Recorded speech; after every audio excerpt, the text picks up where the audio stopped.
সবাই দেখছে যে রাজা উলঙ্গ, তবু সবাই হাততালি দিচ্ছে, সবাই চেঁচিয়ে বলছে সাবাস সাবাস। কারো মনে সংস্কার, কারো ভয়, কেউ বা নিজের বুদ্ধি অন্য মানুষের কাছে বন্ধক দিয়েছে, কেউ বা পরান্নভোজী, কেউ কৃপা প্রার্থী, উমেদার প্রবঞ্চক, কেউ ভাবছে রাজবস্ত্র সত্যি অতীব সূক্ষ্ম, চোখে পড়ছে না যদিও তবু আছে, অন্তত থাকাটা কিছু অসম্ভব নয়।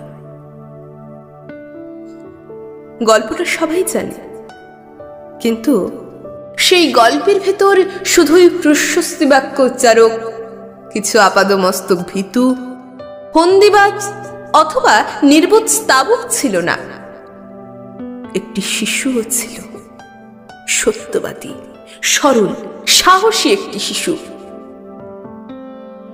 নেমেছে গল্পের রাজা বাস্তবের প্রকাশ্য রাস্তায়, আবার হাততালি উঠছে মুহুর্মুহু, জমে উঠছে স্তাবক বৃন্দের ভিড়। কিন্তু সেই শিশুটিকে আমি ভিড়ের ভিতর আজ কোথাও দেখছি না। শিশুটি কোথায় গেল? কেউ কি কোথাও তাকে কোনো পাহাড়ের গোপন গুহায় লুকিয়ে রেখেছে?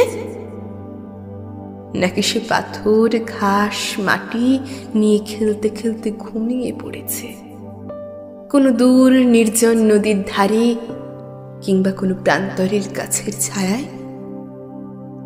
যাও, তাকে যেমন করেই হোক খুঁজে আনো। সে একবার এই উলঙ্গ রাজার সামনে নির্ভয় দাঁড়াক।